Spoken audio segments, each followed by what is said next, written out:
Ocarina of Time on your PC? You can. We investigate the world of emulation. Is it legal? And what do you get when you cross a fighting game with the Final Fantasy series? We throw Square's Air Guys on the grill. And speaking of Final Fantasy, we have a preview of the next installment in the epic console role-playing game, Final Fantasy VIII. So stick around. It's game time.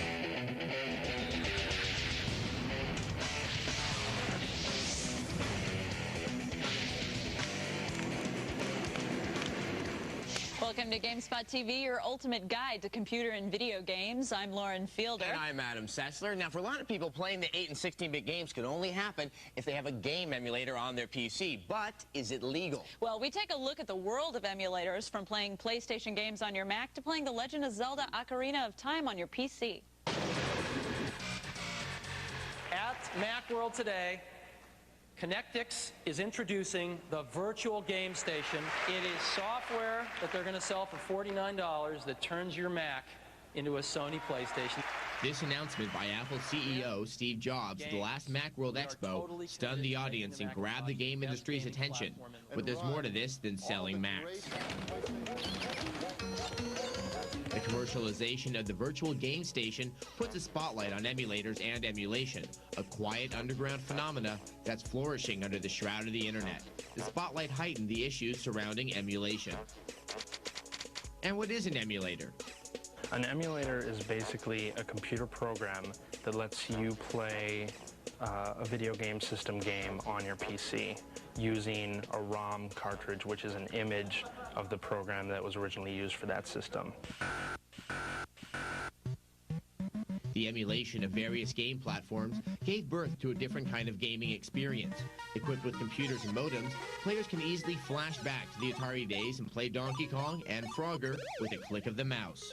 Fans of retro games basically started this movement to program emulators for arcade machines and classic video game systems. But times have changed. The fine line between hobby and piracy are being blurred by a new breed of emulators being created to run today's hottest PlayStation and Nintendo 64 titles. After downloading the emulator Ultra HLE and a 32-megabyte file, we were able to run Zelda Ocarina of Time on our Pentium 2 266 with a Monster Fusion board. Zelda the Ocarina of Time is one of the most popular games on the Nintendo 64. The Ultra HLE and the Zelda files were downloaded, free of charge.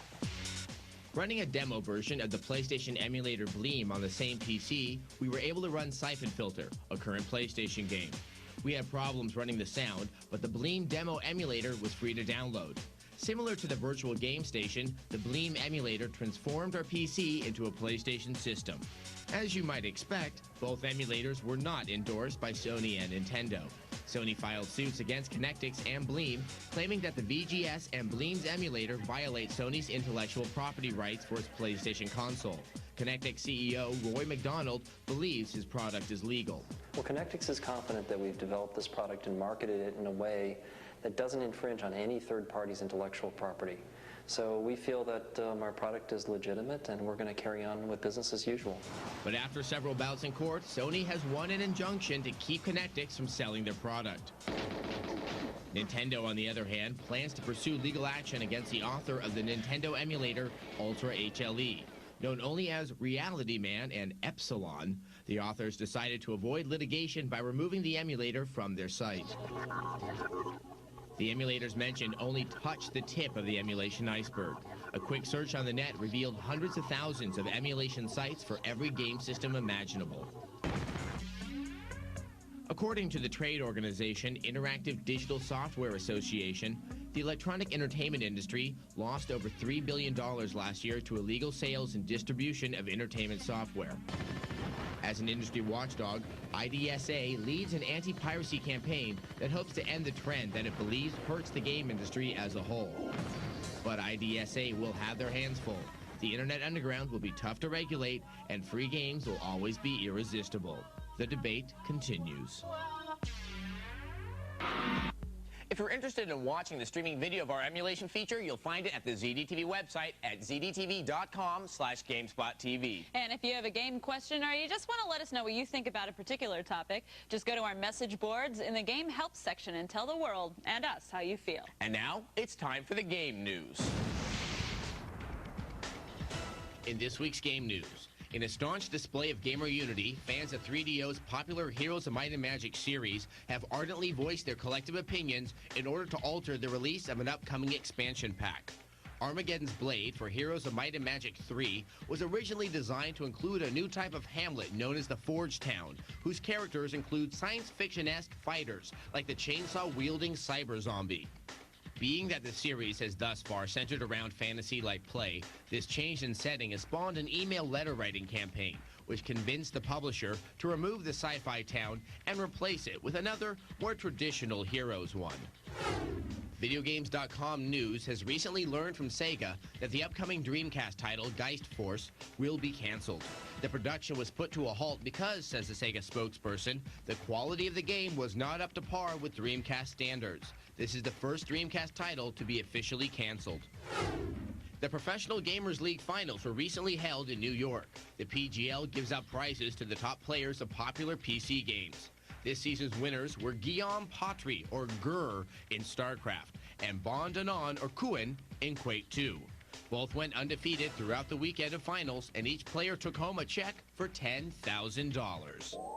If you're looking for more gaming news, go to the GameSpot.com and the VideoGames.com website. And if you just didn't get enough E3, you can go to our website at zdtv.com/GameSpotTV. Check out our PC and console picks from the convention. And if you have any questions about anything on the show, send us your feedback via email at GameSpotTV@zdtv.com. Coming up on GameSpot TV, are you ready for a game of cat and mouse? We have a preview of the PlayStation title, Rat Attack. And try to stay out of the rough, we have a review of the PC golf game Jack Nicklaus 6 Golden Bear Challenge. Welcome back. You know that old style of arcade gaming where you just try to accomplish simple, colorful tasks seems to be something that only exists now on an emulator. Well, I have heard you're quite a Kaboom fan. Oh, huge. Well, Mindscape is attempting to recapture that magic in a game called Rat Attack. But will it work? Like the Cold War of smaller mammals, the rivalry between cat and mouse has been well documented in that wide spectrum between children's stories and Tom and Jerry cartoons. Now Mindscape and Pure Entertainment are jumping into the mix with Rat Attack for the PlayStation and the N64. What you see here is the PlayStation version of the game, which will run in high-res mode at 60 frames per second. As you might be able to tell, the game is aspiring to that old-school coin-op feel. That's why the objective is easy: get rid of all the rats. In order to do so, you must scoop the vermin up and drop them off. Unfortunately, if you get hit by a rat, you drop all of yours. And if you get hit while ratless, you die. But true to form, you get 9 lives. Other classic elements include the dog, Bennett, who surprisingly doesn't like you, maybe because you're a cat. The rats try to disturb him to exploit his feline bias. With kitschy design and even kitschy music, Rat Attack might be trying to recapture the simplistic joys of the arcade games of yore. Will we buy it? Find out when it releases in the fall. Well, that game was interesting. The Jack Nicklaus Golf Series has been around a long time, almost as long as Jack himself. And PC golf has really become a viable way for golfers and non-golfers alike to spend time together. Well, now we have Jack Nicklaus 6 Golden Bear Challenge on the grill. Golf games aren't just for the frustrated business traveler anymore, so gamers should get ready to tee off with Jack Nicklaus 6 Golden Bear Challenge. Compared to the earlier versions, Jack Nicklaus 6 is a more streamlined, better-looking game. There are 10 nicely crafted, motion-captured, and hardware-accelerated 3D golfers. The fluid motion and animations look very natural, and they work perfectly in the 2D game world. The club control and physics are great. Players can use a 2-click, 3-click, or a dynamic mouse swing interface, and each works fine. The gamer is in total control of the amount of fade and draw, as well as trajectory. In an interesting switch, Jack Nicklaus 6 incorporates some of the golfer profile elements from the Greg Norman and Microsoft golf games. When creating a golfer, players can allot points to power, accuracy, putting, and the short game. This creates a more balanced variety of golfers and gives them more personality. With the course designer, players have complete control over the look and shape of the entire golf course. The game ships with 6 courses, but literally hundreds of user-made courses can be imported with no graphical loss. Overall, Jack Nicklaus 6 not only offers a cutting-edge golf game with multiple courses, but also a stunningly popular course editor. This makes it far and away the greatest value and most replayable game on the market. T. Liam McDonald from GameSpot.com gave Jack Nicklaus 6 Golden Bear Challenge a rating of 9.1 out of 10. What a shot! Now, I'm not a golfer, but that game really does look remarkable. I think I'm going to hold out for Mario Golf. Yeah, it does look pretty good, which is more than we can say for this next game. Check out Fighting Force for the N64. Even if you have fond memories of Final Fight and Streets of Rage, you may want to give a good think before playing Fighting Force 64 for the N64. In the game, you play one of 4 characters that have the same basic attacks with a few special attributes and special moves thrown in. Playing the game consists of entering a new area and beating up all the bad guys the game keeps on throwing at you. There are 7 different levels comprised of 25 different stages. This means there's lots and lots of the same thing to do over and over again. And can you believe it, it gets boring real fast. You have to stay in the same area of a level until all the enemies have been defeated, and there seems to be an endless supply of mean fellows to pound. There's no diversity in the manner of their attacks, so the game quickly descends into meaningless button pounding. The graphics are also nothing to scream about. It's a little better than the PlayStation version, but the game suffers from slowdown when there are too many characters and objects on the screen. Fighting Force may have been a good game if the designers had created different types of enemies and offered more attacks for both you and them. Ryan McDonald from VideoGames.com gives Fighting Force 64 a 4 out of 10. Well, if that didn't do it for you, seriously, hold out for Fighting Force 2 on the Dreamcast and on the PlayStation. It's already looking better. Couldn't get much worse. Jaded. Well, next cheats are in honor of the upcoming release of the Age of Empires sequel, Age of Kings. Here's some amusing cheats for the Rise of Rome expansion pack. To access the Rise of Rome cheats, press Enter to open the chat window and then type in one of the following codes. Type in King Arthur and the birds will change into dragons. If you really want to confuse your enemies, type in Pow, Big Mama, and you'll get the infamous baby on a trike unit, which really doesn't look like a baby or a trike. Type in Storm Billy and you'll get the Zug 209 robot unit. Danger, Will Robinson, danger. If you're looking for cheat codes, you can find them on the GameSpotTV website in the Game Help section. And while you're there, check out our new message boards. You can put up your favorite codes, game tips for other gamers, or just have a good vent about whatever you like. Coming up on GameSpot TV. Get ready for Lethal Yo-Yos. We have a review of Squaresoft's ultimate 3D fighting game, Air Guys. And are you ready to go behind enemy lines? We toss commandos beyond the Call of Duty on the grill. Welcome back. Now, as you may have seen with the upcoming Dreamcast title Power Stone, the next generation of 3D fighting games are beginning to use their entire environment as a more integral part of the game. They're taking it from wrestling games. But, you know, Air Guys is on the way. It's already been released in Japan, and it's definitely fitting in that next-gen fighting territory. But does it stack up? Ever since its announcement in late 1997, Air Guys has been among the most eagerly awaited games for the PlayStation. The excitement was understandable considering the collaboration of Squaresoft and Namco. Unfortunately, many of those who have been eagerly anticipating the game's release might be disappointed in the final results. The title of the game comes from a sword that represents the strongest fighter in the world.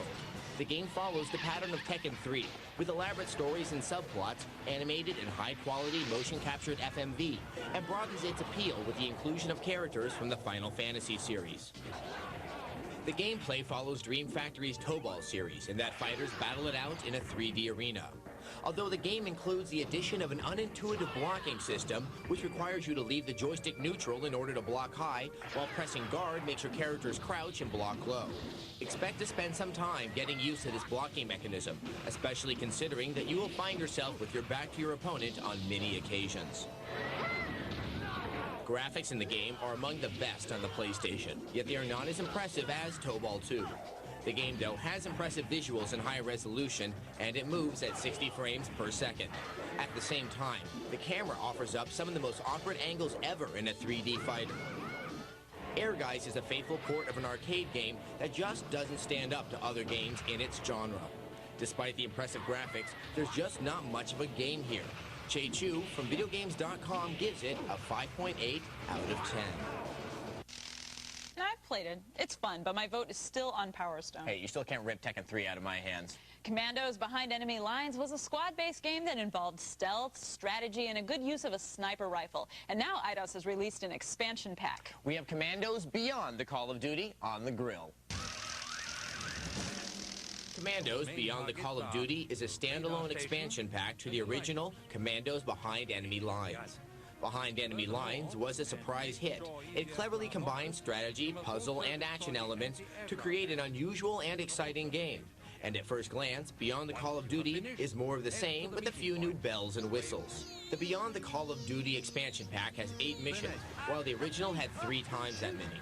And this time around, the game is even more difficult. It starts out frustrating and stays that way.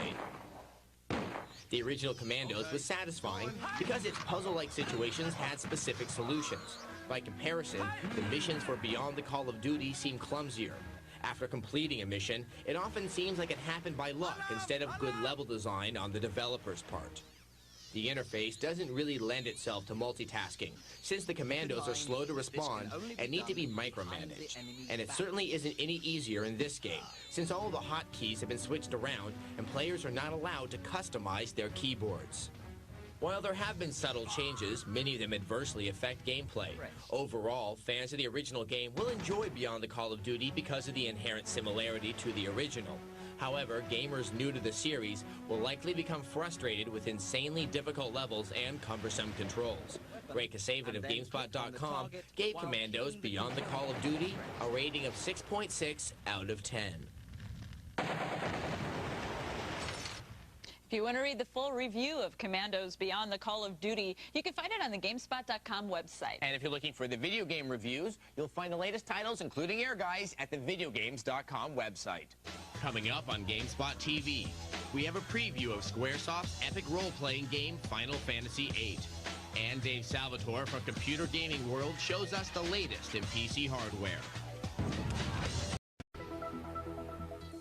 Welcome back. Now, you know, Adam, Final Fantasy VIII's been out in Japan for a while, sold like 2 million copies the first weekend, and it's coming to the States soon. So, here's our preview of Square's Final Fantasy VIII. For those who've just emerged from under a rock, take note, Final Fantasy VIII is coming.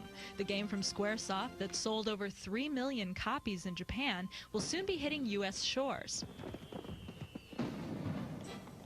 Final Fantasy VIII's storyline involves students at a military academy who are brought into an elite combat unit set to capture the Galbadian President Daring, who has aligned himself with a powerful sorceress. While the teen beat elements may seem off-putting to some, the story does take on epic qualities.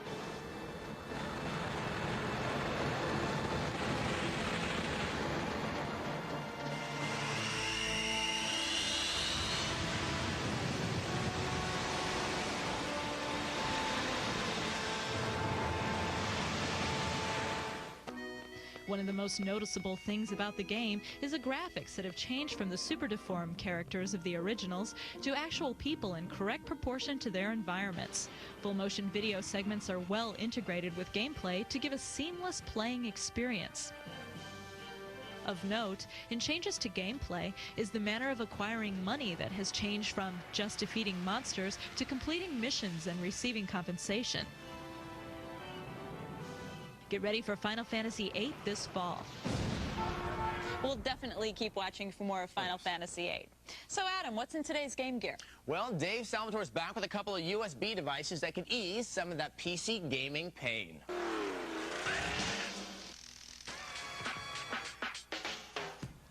One of the great things about PlayStation and the Nintendo 64 is the brain-dead simplicity of connecting and disconnecting controllers. Well, thanks to USB, we now have that simplicity on the PC. Graphics has been making their gamepad for about 4 years, so to look at this one, you'd think there's not a lot new to it. But this one's actually now using USB, and what's neat about it is the driver they use is what's called a human interface driver, or a USB HID device. And what this allows you to do is when you install this guy, there's a driver built into Windows 98 that'll let you get this thing up and running. So when you buy one of these, it actually doesn't come with a driver disc. This gamepad's terrific for sports titles, martial arts fighting titles, and any console-like title that you want to play on your PC. And if you're a PlayStation gamer, the button layout on this guy will look very familiar to that you've seen on your PlayStation. The Graphics Gamepad USB sells for about $30, so you might want to pick up a couple of them and you'll be in business. But all that glitters on the USB bus is not gold.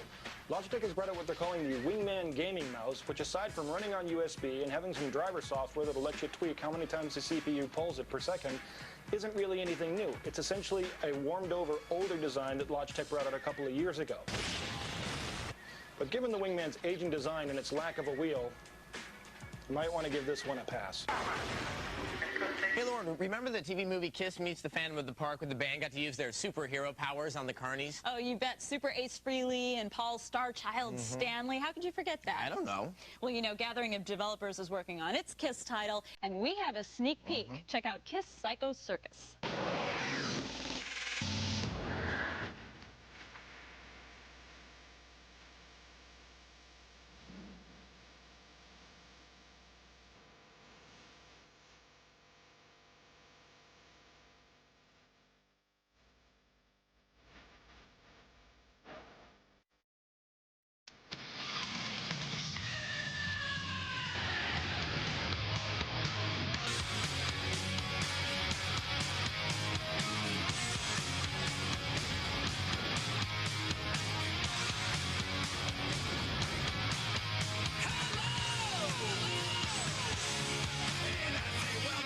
The show.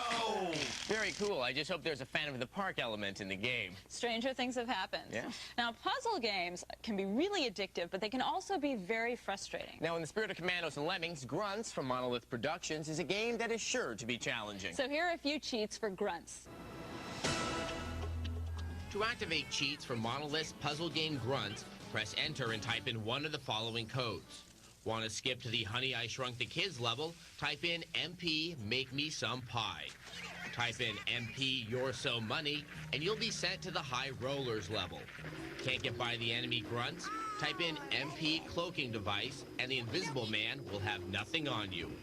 That's it for now, but you can always check us out on the web at zdtv.com/GameSpotTV. And don't forget to join us on the web next Tuesday at 8 p.m. Eastern to have a chat with myself and Lauren. And be sure not to miss next week's show. We'll be showing you a review of LucasArts' Star Wars title, Episode 1 Racer. Until then, bye. bye.